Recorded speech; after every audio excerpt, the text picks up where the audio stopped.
Headlines प्रायोजक राम बंधू जलजिरा।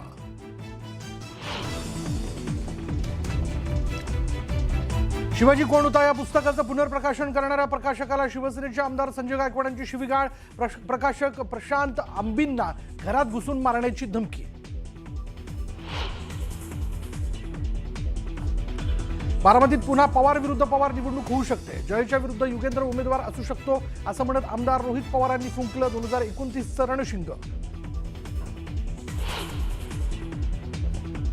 विलिनीकरण व्हावं ही दादांची इच्छा होती। विलिनीकरण झालं असतं तर 2029 मध्ये अजितदादा मुख्यमंत्री असते, रोहित पवार यांचं मोठं विधान।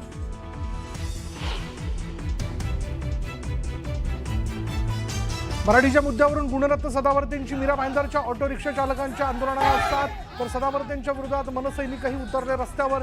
दोन्ही बाजूंकडून जोरदार घोषणाबाजी।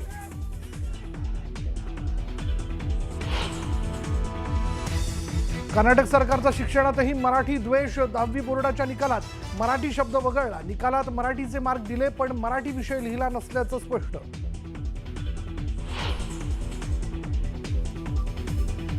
आता रेल्वेची परीक्षा मराठीत देता येणार। परीक्षेमध्ये मराठीचा पर्यायही उपलब्ध होणार। अमित ठाकरेंच्या इशाऱ्यानंतर रेल्वे प्रशासन झुकलं। मराठीचा पर्याय असलेली अधिसूचना जारी।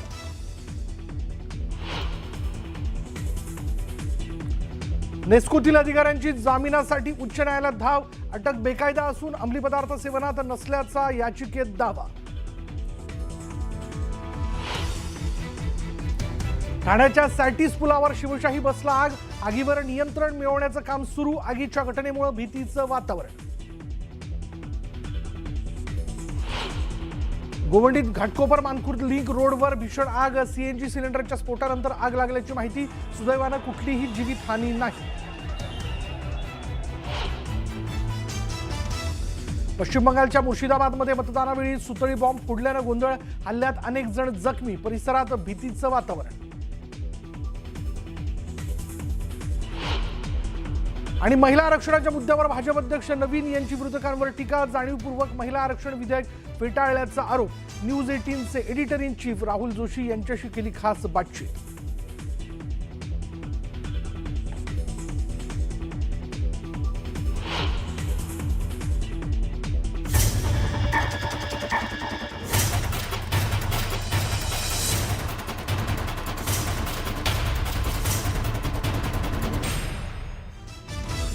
न्यूज 18 मराठीच्या कॉटन किंग स्टुडिओ मध्ये आपलं स्वागत। नमस्कार, मी विशाल परदेशी। आपण बघताय न्यूज 18 मराठी, आवाज महाराष्ट्राचा। महत्त्वाच्या बातमीने आपण सुरुवात करूयात। दिवंगत विचारवंत कॉम्रेड गोविंद पानसरे यांनी लिहिलेलं पुस्तक शिवाजी कोण होता 37 वर्षांनंतर पुन्हा एकदा चर्चेत आलंय। शिवसेना आमदार संजय गायकवाड यांनी पुस्तकाच्या शीर्षकावरून प्रकाशक प्रशांत आंबी यांना फोन करून शिवीगाळ केली। शीर्षक बदललं नाही तर जीवे मारण्याची धमकीही दिली। आणि या संदर्भातली एक ऑडिओ क्लिप सध्या चांगलीच व्हायरल होते। छत्रपती शिवरायांचा एकेरी उल्लेख केल्यास कोल्हापुरात येऊन जीप छाटेन अशी धमकी दिली। संजय गायकवाडांच्या या शिवीगाळीवरून राजकारण तापलंय आणि विरोधकांनी संजय गायकवाडांवर टीकेची तोफ डागली आहे।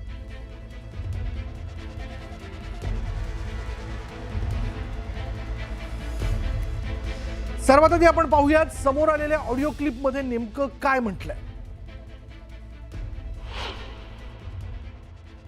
आमदार संजय गायकवाड बोलतोय, बुलढाणा।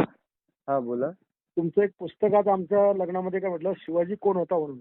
तर तुम्ही शिवाजी महाराजाला शिवाजी म्हणता का? ते गोविंद पानसरेंचं पुस्तक आहे। अरे गोविंद पानसरे कोण हराम महाराजाला शिवाजी म्हणणारा? तुम्ही माहिती घ्या, तुम्हाला कळेल कोण आहे। काय माहिती घ्यायची गरज नाही मला। मला माहिती आहे शिवाजी महाराज कोण आहे। तुमच्यासारखे नालायक लोक आमच्या महाराजाला एकेरी भाषेत बोलता। तुम्ही पुस्तक वाचलंय का? पुस्तक वाचा। काय पुस्तक वाचायची गरज नाही मला। शिवाजी कोण होता तुला याची गरज काय? मी काय सांगतोय की अनादर करण्यासाठी नाही लिहिलेलं, तुम्ही पुस्तक वाचा, तुम्हाला आम्ही कळून जाईल। पुस्तक नाही, आम्ही पुरा इतिहास वाचला। आम्ही मराठा आहे, त्याचे वंशज आम्ही। त्यांची 8वी बायको माझ्या घराण्याची होती। तुला माहिती नाही पानसरेचे काय हाल झाले? माहिती आहे मला। मग ब्राह्मण आहे का तू? हा, ब्राह्मण आहे? मी ब्राह्मण नाहीये। मग तुला असं कोण लिहायला सांगितलं शिवाजी कोण होता म्हणून?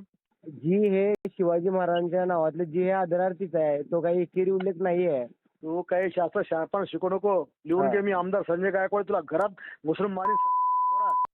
तुम्ही आता तू कधी धमक्या देऊ पुस्तक नका कुठं मला. वाचता दिसला तुम्ही ए, मी धमक्या देत नाही, मी व्यवस्थित करून मी दाखवतो. बोलतोय व्यवस्थित. आम्हा नीट बोल.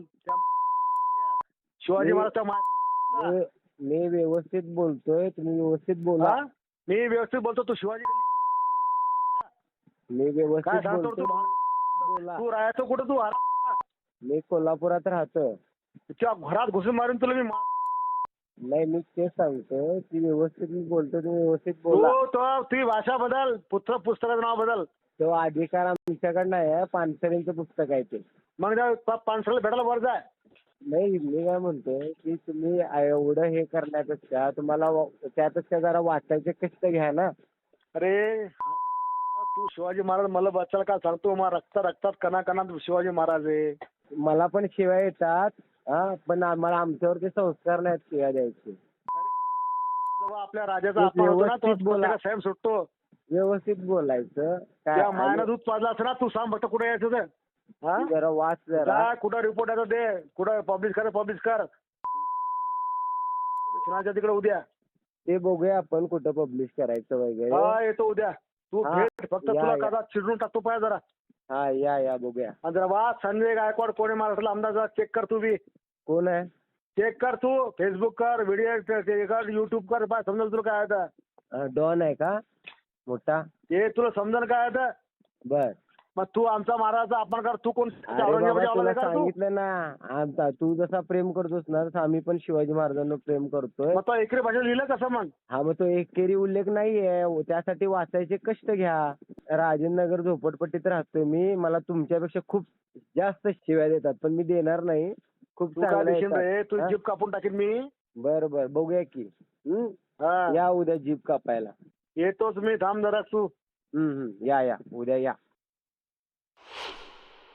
शिवाजी महाराजांचा अपमान होतोय असा त्यांचं पहिलं संभाषण होतं. त्याच कॉल रेकॉर्डिंगमध्ये ते मला असं म्हणतायत की शिवाजी महाराज तुझ्या माईचा नवरा होता. म्हणजे ह्यांचं जे ढोंगीपण आहे, शिवाजी महाराजांवर प्रेम करण्याचं नाटक, हे यांना 9 मिनिटाच्या फोन कॉलमध्ये सुद्धा लपवता येत नाही. ते लगेच उघडे पडले. त्यांनी पानसरेंना हरामखोर म्हटलं. मला ते म्हणले की तू सुद्धा पानसरे जिथं गेला तिथं तू वर जा. त्याच्यानंतर पानसरेचं हाल कसं झालं तुला माहिती आहे ना. अत्यंत निषेधार्ह आहे हे.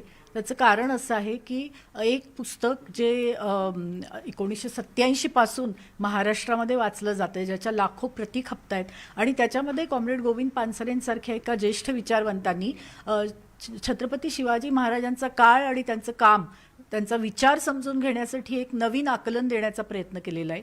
अशा पुस्तकाबद्दल, ज्या पुस्तकाचा लेखक ज्याचं खून झालेलं आहे त्यांच्या विचारासाठी, यांच्याबद्दल इतक्या आक्षेपार्ह भाषेमध्ये, अर्वाच्य भाषेमध्ये बोलणं, याचा मी तीव्र निषेध